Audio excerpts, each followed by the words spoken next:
बीजापुर में भयानक cylinder blast से मचा हड़कंप। बीजापुर शहर के भीड़भाड़ वाले सराफ बाजार इलाके में स्थित कीर्ति ज्वेल्स के पास आज एक भयानक गैस सिलेंडर ब्लास्ट होने से अफरा तफरी मच गई। ब्लास्ट इतनी जबरदस्त थी कि आसपास के दुकानदार और लोग डर के मारे बाहर निकल गए। प्राथमिक जानकारी के मुताबिक इस दर्दनाक हादसे में 2 लोग घायल हुए हैं, जिन्हें तुरंत इलाज के लिए अस्पताल भेजा गया। घटना के तुरंत बाद पुलिस और इमरजेंसी टीम मौके पर पहुंचकर जांच में जुट गई। इस विस्फोट ने पूरे इलाके को हिलाकर रख दिया है। लोगों में भय और चिंता का माहौल बना हुआ है। बीजापुर एसपी लक्ष्मण निम्बर्गी ने हमारे माध्यम से बात करते हुए इस घटना के बारे में विस्तृत जानकारी दी। आइए सुनते हैं इस भयानक सिलेंडर ब्लास्ट को लेकर उन्होंने क्या कहा। ಇವತ್ತಿನ ದಿನ ಬೆಳಗ್ಗೆ ಸುಮಾರು 8:15ರಿಂದ 8:30 ಮಧ್ಯದಲ್ಲಿ ಕೀರ್ತಿ ಜ್ಯುವೆಲರ್ಸ್ ಅಂತ ಏನು ಬಿಲ್ಡಿಂಗ್ ಇದೆ, ಇದು ತ್ರಿಲೋಕ್ ಚಂದ್ ಶಿರೂರ್ ಅನ್ನೋರು ಬಿಲ್ಡಿಂಗು. ಸೊ ಅವರು ಓನರ್ ಇದ್ದಾರೆ, ಅವರು ಇಲ್ಲಿ ಬಾಡಿಗೆ ಕೊಟ್ಟಿದ್ದಾರೆ. ಈ ಗ್ರೌಂಡ್ ಫ್ಲೋರ್ ದಲ್ಲಿ ಇರುವಂತಹ ಏನ್ ಬಾಡಿಗೆ ಕೊಟ್ಟಿದ್ದಾರೆ ಅಲ್ಲಿ ಇಮಾದುಲ್ ಶೇಖ್ ಅಂತಂತೇಳಿ ಸುಮಾರು 7-8 ವರ್ಷದಿಂದ ಇಲ್ಲಿ ಬಂಗಾರದ ಕರಗಿಸಿ ಇದನ್ನ ಮಾಡುವಂತ ಕೆಲಸವನ್ನ ಮಾಡ್ತಾ ಇದ್ದಾರೆ. ಸೊ ಇವರು ನಿನ್ನೆ ಲಾಕ್ ಮಾಡ್ಕೊಂಡು ಹೋಗಿದ್ದಾರೆ. ಬೆಳಿಗ್ಗೆ ಸುಮಾರು 8:15ಕ್ಕೆ ಶಟರ್ಸ್ ಓಪನ್ ಮಾಡಿ ಒಳಗಡೆ ಎಂಟ್ರಿ ಆಗಿದ್ದಾರೆ. ಎಂಟ್ರಿ ಆಗಿ ಸ್ವಲ್ಪ ಕೆಲಸ ಮಾಡೋದ್ರಲ್ಲೇ ಅಲ್ಲಿ ಇದ್ದಂತ ಸಿಲಿಂಡರ್ ಬ್ಲಾಸ್ಟ್ ಆಗಿದೆ. ದೆನ್ ಇಮಿಡಿಯೇಟ್ಲಿ ಇಲ್ಲೇ ಇದ್ದಂತ ಪಬ್ಲಿಕ್ ಆಗಿರ್ಬೋದು, ದೆನ್ ಪೊಲೀಸ್ ಆಗಿರ್ಬೋದು ಬಂದು ಚೆಕ್ ಮಾಡಿದಾಗ ಅವರಿಬ್ರು ವ್ಯಕ್ತಿಗಳು ಕೂಡ ಹೊರಗಡೆ ಬಂದಿದ್ರು. ಅಷ್ಟೊತ್ತಿಗೆ ಮೈ ಮೇಲೆ ಎಲ್ಲ ಗಾಯಗಳಾಗಿದ್ದಾವೆ. ಇಬ್ಬರನ್ನು ಕೂಡ ಈಗ ಹಾಸ್ಪಿಟಲ್ಗೆ ಅಡ್ಮಿಟ್ ಮಾಡಿದ್ದಾರೆ. ಅವ್ರದ್ದು ಟ್ರೀಟ್ಮೆಂಟ್ ನಡೀತಾ ಇದೆ. So in mean time building fire department ದವರು ಬಂದು ಎಲ್ಲವನ್ನ ಕೂಡ ಆರಿಸಿದ್ದಾರೆ. ಮತ್ತೆ ಎಲೆಕ್ಟ್ರಿಸಿಟಿ ಲೈನ್ಸ್ ಕೂಡ ಡಿಸ್ಕನೆಕ್ಟ್ ಆಗಿದೆ. ಸೊ ಬಿಲ್ಡಿಂಗ್ ಸ್ಟ್ರಕ್ಚರ್ ನೋಡಿದ್ರೆ ಇವಾಗ ಅದು ಕೊಲ್ಯಾಪ್ಸಿಂಗ್ ಸ್ಟೇಜ್ ಅಲ್ಲಿ ಇದೆ. ಕಾಲಮ್ಸ್ ಗಳನ್ನು ಕೂಡ ಕಟ್ ಆಗಿದೆ. ಏನೇನ್ ಮುಂಜಾಗ್ರತಾ ಕ್ರಮಗಳು ಬೇಕು ಕಾರ್ಪೊರೇಷನ್, ಕೆಇಬಿ ಮತ್ತೆ ಪೊಲೀಸ್ ಇಲಾಖೆ ಸೇರಿಬಿಟ್ಟು ಅದನ್ನ ತಗೋತಾ ಇದೆ. ಇಬ್ರು ಜನ ಗಾಯ, ಬಿಜು ಅಂತಂತೇಳಿ ಮತ್ತೆ ಹಕೀಮ್ ಅಂತಂತೇಳಿ ಅವರು ಕೂಡ ವೆಸ್ಟ್ ಬೆಂಗಾಲ್ದವ್ರೆ, ಇಲ್ಲಿ ಕೆಲ್ಸಕ್ಕಂತ ಇದ್ರು. ಅವ್ರ ಜೊತೆಗೆ ಅವರಿಬ್ರು ಗಾಯ ಆಗಿದೆ. ಅವರಿಬ್ರು ಹಾಸ್ಪಿಟಲ್ ಅಡ್ಮಿಟ್ ಇದ್ದಾರೆ. ಅದನ್ನ ನೋಡೋಣ. ಅದನ್ನ engineers who are the experts ಅಲ್ಲ, they will check and update. ಅದು ವಿಜಯ್ ನಮ್ಮ ಕಡೆ ಎಕ್ಸ್ಪರ್ಟ್ಸ್ ಇರ್ತಾರಲ್ಲ, ಬಿಲ್ಡಿಂಗ್ ಎಕ್ಸ್ಪರ್ಟ್ಸ್, ಅವ್ರು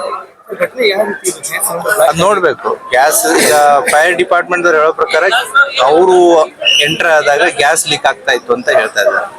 so that is the most probable reason will come to in investigation. ಅದ್ ನೋಡೋಣ. ಅವ್ರದ್ದು ಏನ್ ಓನರ್ ಬರಬೇಕು, ಕಂಪ್ಲೇಂಟ್ ಕೊಡ್ಬೇಕು, ಏನಿತ್ತು ಏನಿಲ್ಲ ಅಂತಂತೇಳಿ. ಮತ್ತೆ ಇವರು ಕೂಡ ರೆಕ್ಲೆಸ್, ಬೇಜವಾಬ್ದಾರಿದಂತ ಅದನ್ನ ಗ್ರೌಂಡ್ ಫ್ಲೋರ್ ಆಕ್ಚುಲಿ ಆ ರೀತಿ ಮಾಡಕ್ ಬರಲ್ಲ. ಸೊ ಗ್ರೌಂಡ್ ಫ್ಲೋರ್ ಇವ್ರು ಬಾಡಿಗೆ ಕೊಟ್ಟಿದ್ದು ತಪ್ಪು, ಅದನ್ನ ಆ ರೀತಿ ಸಿಲಿಂಡರ್ ಗಳನ್ನ ಅಲ್ಲಿ ಇಡೋದು ತಪ್ಪು. ಸರ್, ಡೊಮೆಸ್ಟಿಕ್ ಸಿಲಿಂಡರ್ ಮತ್ತು ಕಮರ್ಷಿಯಲ್ ಸಿಲಿಂಡರ್ ಎರಡು ಯೂಸ್ ಮಾಡ್ಲಿಕ್ಕೆ ಅದನ್ನೇ ಹೇಳ್ತಾ ಇರೋದು. ಒಂದು ಡೊಮೆಸ್ಟಿಕ್ ಯೂಸ್ ಮಾಡಿದರೆ, ಒಂದು ಕಮರ್ಷಿಯಲ್ ಯೂಸ್ ಮಾಡಿದರೆ. They have done the wrong thing. ಅವರು ಸಾರ್ವಜನಿಕ ಆಸ್ತಿ ಪಾಸ್ತಿಗೆ, ಅಕ್ಕಪಕ್ಕ ಜನರ ಮೇಲೆ ಹಾನಿಯಾಗುವಂತ ಒಂದು ಕೆಲಸವನ್ನು ಕೂಡ ಮಾಡಿದರೆ ಅವ್ರ ಮೇಲೆ ನಾವು ಕೇಸನ್ನು ಕೂಡ ರಿಜಿಸ್ಟರ್ ಮಾಡ್ತೀವಿ. ಓಕೆ. ಬೆಳಿಗ್ಗೆ 8:15ಗೆ ನನಗೊಂದು ಪೊಲೀಸ್ ಕಂಟ್ರೋಲ್ ಇಂದ ನನಗೊಂದು ಮೆಸೇಜ್ ಬರ್ತದೆ. ಸರಾಫ್ ಬಜಾರ್ ಅಲ್ಲಿ ಏನೋ ಸೌಂಡ್ ಬಂತು, ಬ್ಲಾಸ್ಟ್ ಆಗಿದೆ ಅಂತ ಹೇಳಿ ಒಂದು ಇಂಟಿಮೇಷನ್ ಬರ್ತಿದೆ. ಆ ಇಂಟಿಮೇಷನ್ ಪ್ರಕಾರ ನಾನು ಇಮಿಡಿಯೇಟ್ಲಿ ಆಗಿ ಇಲ್ಲಿ ಬಂದು ನೋಡಿದಾಗ ಗ್ಯಾಸ್ ಲೀಕೇಜ್ ಇತ್ತು. ಗ್ಯಾಸ್ ಲೀಕ್ ಆಗಿ ಬ್ಲಾಸ್ಟ್ ಆಗಿದೆ ಅಂತ ಹೇಳಿ ನಮಗೆ ಮಾಹಿತಿ ಗೊತ್ತಾಯಿತು. ನಾವು ಬರೋಕ್ಕಿಂತ ಮುಂಚಿತವಾಗಿ 2 ಮೆಂಬರ್ಸನ್ನ ಆಸ್ಪತ್ರೆ ಶಿಫ್ಟ್ ಮಾಡಿದ್ರು, ಇಲ್ಲಿ ನಮ್ಮ ಟ್ರಾಫಿಕ್ ಪೊಲೀಸ್ನವ್ರು ಕೂಡಿ. ಅದ್ಬಿಟ್ಟು ಅವ್ರಿಗೇನು ಇಂಜುರೀಸ್ ಏನಿಲ್ಲ, ಮೈನರ್ ಇಂಜುರೀಸ್ ಆಗಿದೆ ಅಷ್ಟೇ.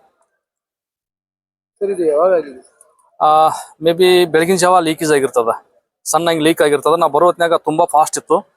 ತುಂಬಾ ಫಾಸ್ಟ್ ಆಗ್ಬೇಕಾದ ಕಾರಣ ಮೇಲ್ಗಡೆ ಕಾಂಕ್ರೀಟ್ ಕಟ್ ಆಗಿ ಬಿದ್ದಿರ್ತದಲ್ಲ, ಅದು ಮೇನ್ ವಾಲ್ ಇನ್ನೂ ಆನ್ ಆಗಿರ್ತದ. ಆನ್ ಆಗಿ ತುಂಬಾ ಪ್ರೆಷರ್ ಇಂದ ಬರ್ತಾ ಇತ್ತು. ನಾವು ಬಂದ ಮೇಲೆ ಅದನ್ನ ಕೂಲಿಂಗ್ ಮಾಡಿಬಿಟ್ಟು ಒಳಗಡೆ ಹೋಗಿ ನಾವು ಹೊರಗಡೆ ತೆಗೆದ ಕಿಸಿಂದ ಅದು ಸೇಫ್ ಆಗಿ ಮೇನ್ ವಾಲ್ ಅನ್ನ ಆಫ್ ಮಾಡಿ ಹೊರಗಡೆ ತಂದಿಟ್ಟಿದೀವಿ. ಬ್ಲಾಸ್ಟ್ ಕಾರಣ ಗ್ಯಾಸ್ ಲೀಕೇಜ್ ಆಗಿ ಬ್ಲಾಸ್ಟ್ ಆಗಿರ್ತದ, ಬಟ್ಟು ಸಿಲಿಂಡರ್ ಬ್ಲಾಸ್ಟ್ ಆಗಲ್ಲ. ಗ್ಯಾಸ್ ಲೀಕ್ ಆಗಿ ಅಲ್ಲಿ ಕ್ರೋಡ್ ಫಾರ್ಮೇಶನ್ ಆಗಿರ್ತದ ತುಂಬಾ ರೂಮ್ ಅಲ್ಲಿ. ಅದಕ್ಕೂ ಜಸ್ಟ್ ಬರೀ ಒಂದು ಸ್ಪಾರ್ಕ್ ಸಿಕ್ಕರೆ ಸಾಕು ಬ್ಲಾಸ್ಟ್ ಆಗಿರ್ತದ. ತುಂಬಾ ಇಲ್ಲಿ ಇರೋದು 2 ಸಿಲಿಂಡರ್ ಇದ್ದು, ಒಂದು ಎಂಟಿ ಕಮರ್ಷಿಯಲ್ ಸಿಲಿಂಡರ್ ಎಂಟಿ ಇತ್ತು. Domestic cylinder may be load ಇರಬೇಕು. ನಾನು ಇವಾಗ ನೋಡಿದಾಗೆ ಅದು ಒಂದು 2-3 kg ಇನ್ನೂ ಒಳಗಡೆ ಇದೆ. ಶಾಪ್ ಒಳಗಡೆ ಬೇಸ್ಮೆಂಟ್ ದಲ್ಲಿ ಇತ್ತು. ಡೊಮೆಸ್ಟಿಕ್ ಇತ್ತು, ಮತ್ತೆ ಕಮರ್ಷಿಯಲ್ ಗ್ಯಾಸ್ನು ಕೂಡ ಇತ್ತು. ಕಮರ್ಷಿಯಲ್ ಗ್ಯಾಸ್ ಎಂಟಿ ಇತ್ತು. ಡೊಮೆಸ್ಟಿಕ್ ಗ್ಯಾಸ್ ಇವಾಗ 3-4 kg ಒಳಗಡೆ ಇನ್ನೂ ಇದೆ. ಏನ್ ಅವಾಯ್ಡ್ ಮಾಡ್ಬೇಕ್ರಿ ಸರ್ ಇಂತ ಬ್ಲಾಸ್ಟ್ ಅಂತ? ಇಲ್ಲಿ ಶಾಪ್ ಅಲ್ಲಿ ಇವ್ರು ಯಾವುದೇ ಕಾರಣಕ್ಕೂ ಈ ಶಾಪ್ ಗಳಲ್ಲಿ ಗ್ಯಾಸ್ ಗಳನ್ನ ಯಾರು ಇಟ್ಕೊಳಕ್ ಹೋಗ್ಬಾರ್ದು. ಬಟ್ ಇಟ್ಕೊಂಡ್ರು ಕೂಡ ಅದಕ್ಕೊಂದು ಸಪರೇಟ್ ಆಗಿ ಒಂದು ರೂಮ್ ಮಾಡ್ಬೇಕು. ಅಲ್ಲಿ ಯಾರು ವಾಸ್ತಕ್ಕಂತ ಸ್ಥಳಗಳು ಇರಬಾರ್ದು. ಈಗ ಗೊತ್ತಾಯ್ತು, ಈಗ ಲೀಕೇಜ್ ಆಗಿತ್ತು ಅಂತ ಹೇಳಿ, ಇಂಥ ಸಿಚುವೇಶನ್ ಅಲ್ಲಿ ಏನ್ ಮಾಡ್ಬೇಕು? ಇಲ್ಲ, ಅವ್ರ ಮೇಲೆ ಕ್ರಮ ಆಗತ್ತೆ. ಸಾಹೇಬ್ರು ಬರ್ತಾರೆ, ಇವಾಗ ಮುನ್ಸಿಪಾಲಿಟಿ ಆಯುಕ್ತರು ಬಂದಿದ್ದಾರೆ, ಈಗ SP ಸಾಹೇಬ್ರು ಬರ್ತಾ ಇದ್ದಾರೆ. ಅವ್ರ ಗಮನಕ್ಕೂ ನಾನು ತಂದಿದ್ದೀನಿ ಇವಾಗ ಆಯುಕ್ತರ ಗಮನಕ್ಕೆ. SP ಸಾಹೇಬ್ರು ಬರ್ತಾರೆ, SP ಸಾಹೇಬ್ರ ಗಮನಕ್ಕೂ ಕೂಡ ಇದನ್ನ ತರ್ತಾ ಇದ್ದೀನಿ. ಅದು ಮುಂದಿಂದು ಏನಾಗತ್ತೆ ಕಾದ್ ನೋಡೋಣ. ಡೊಮೆಸ್ಟಿಕ್ ಗ್ಯಾಸ್ಗಳನ್ನ ನೋಡ್ರಿ, ನಾವು ಕಮರ್ಷಿಯಲ್ ಗ್ಯಾಸ್ ಎದಕ್ಕೆ ಯೂಸ್ ಮಾಡ್ಬೇಕಂದ್ರೆ ನಾವು ಹೋಟೆಲ್ಗಳಿಗೆ ಅಷ್ಟೇ.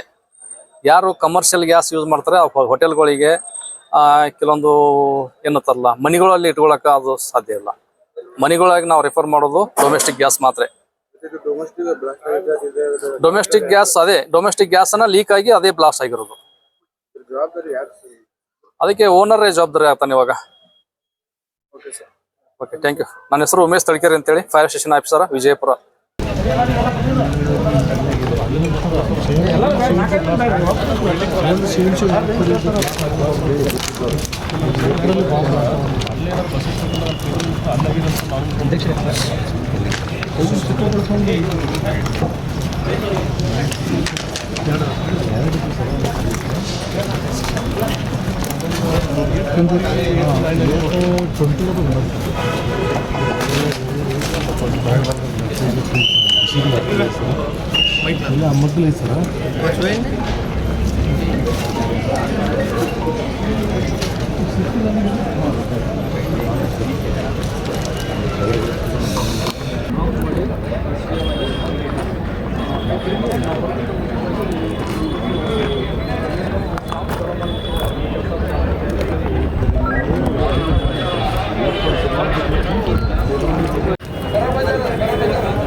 नहीं, अब फोन ना दूसरे लगा देखे साले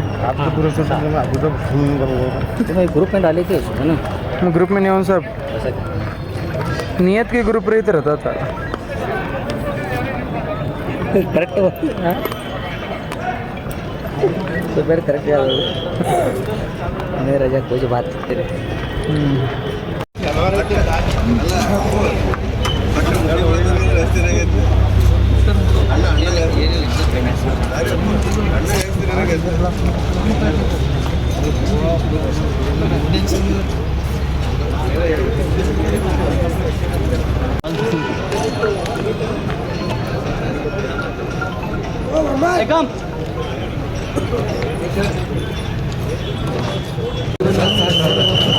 रिस्क ಇದೆ.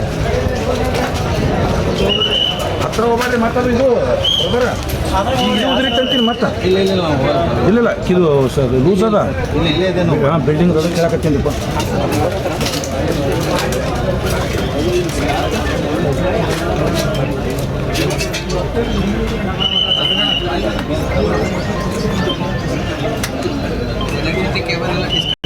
ಮಾಡಿದಾರೆ ಸರ್, ಮಾಡಿದ್ದಾರೆ. ಟೋಟಲಿ ಲೈನ್ ಚಾಲು ಮಾಡೋಕ್ಕಿಂತ ಮೊದಲು ಎಸ್ ಸರ್.